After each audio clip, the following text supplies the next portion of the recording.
With phones like the Honor 10, the Nokia 7 Plus here, watch this space for more on this, and here the Asus Zenfone 5, all in the £300 plus region. The modern, ubiquitous, can do almost everything flagship is getting very well defined. Yes, the iPhone 10, Galaxy S9 shooting this and so on are up near £1,000, but phones like the Honor 10, the 7 Plus and the Zenfone 5 give you 95% of the features, functions and quality at a third the price.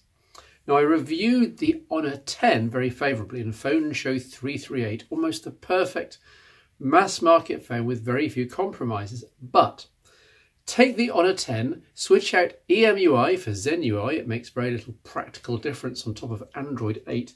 Add stereo speakers, FM radio and a wide angle second camera, and you have the Asus Zenfone 5. They really are that similar in the hand, in ambition and in price. Which should be the end of the review, but of course there's quite a bit of detail to expand upon, but I'll try and keep things concise. In short, this is even more of a recommendation than the Honor 10 and potentially at a lower price, so what's not to love? Certainly don't get put off by the Zen UI skin over Android. None of the manufacturers are messing around too drastically with Android OS these days, thankfully.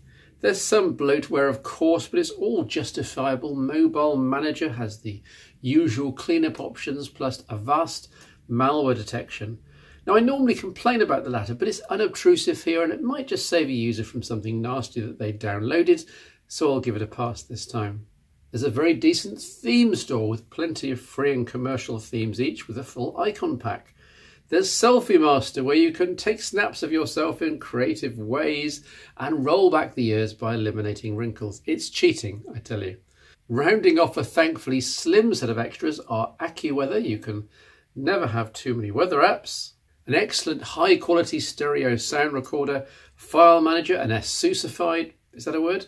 Clock and contacts, but everything else is basically left to Google applications and whatever you decide to add. Of course, there are the usual manufacturer additions to settings, including twin apps, duplicate instances for selected social apps, and up to 6 configurable letter gestures on the power down screen. So C to turn on and launch camera, for example, very handy.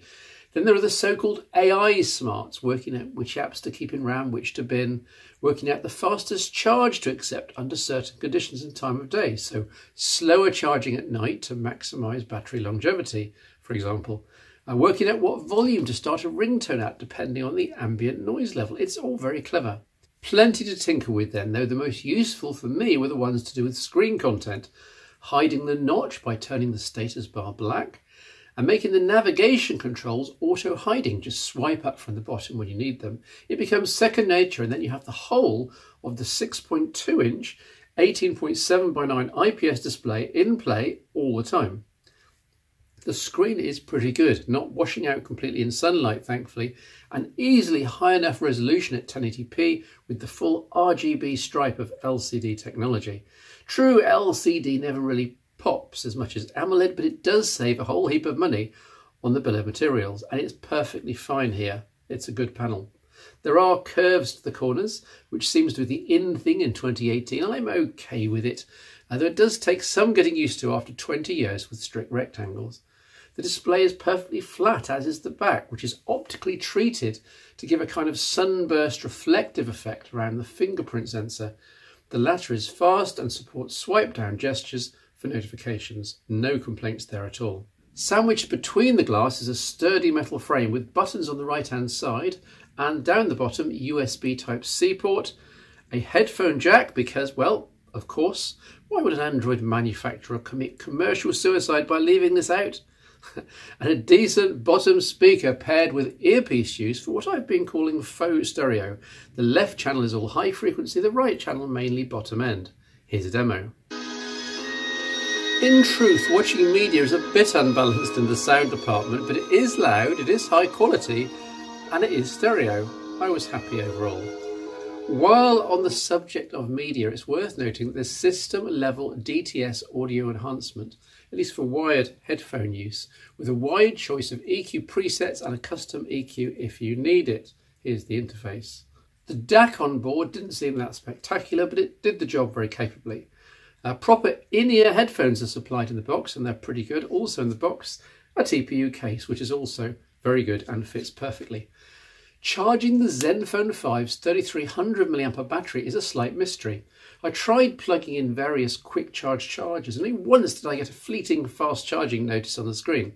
Mostly the phone charged at 10 watts, i.e. 2 amps at 5 volts, whatever I plugged it into, including the charger in the box. Apparently you can get a special Zenfone Boostmaster gadget that charges at 9 volt and 2 amps, but I don't have this to test. The now standard dual camera arrangement for 2018 is used slightly differently here.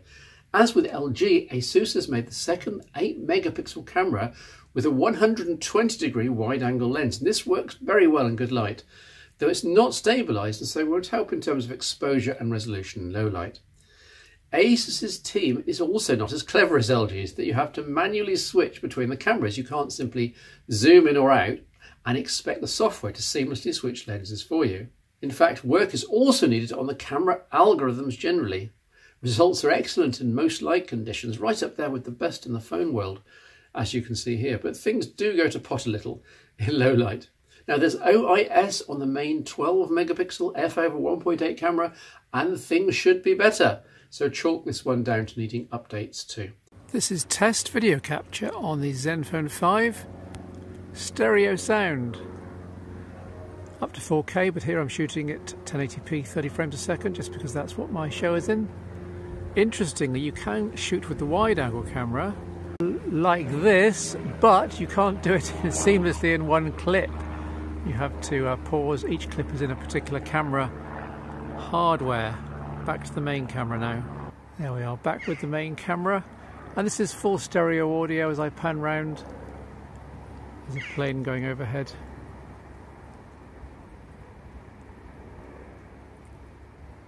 Nice blue sky. A gorgeous summer day here in the UK again.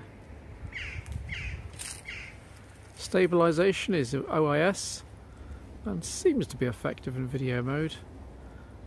And there's digital stabilisation as well. The Zenfone 5's internals are decent too, 64GB plus microSD storage and the latest Snapdragon 636 chipset with 4GB of RAM. It's dual SIM, unless you need that microSD expansion since that uses one of the pop-out tray bays.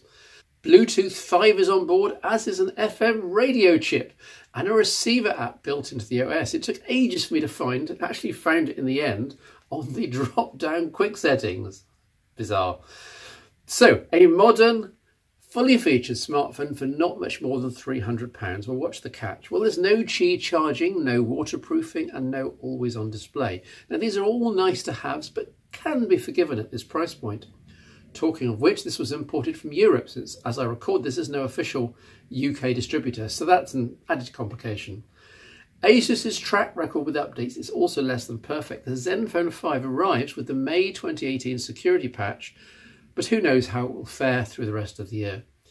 It's to the Zenfone 5's credit, though, that I paused longer than for any other phone for a while in terms of keeping it, before going back to my Galaxy S9 shooting this.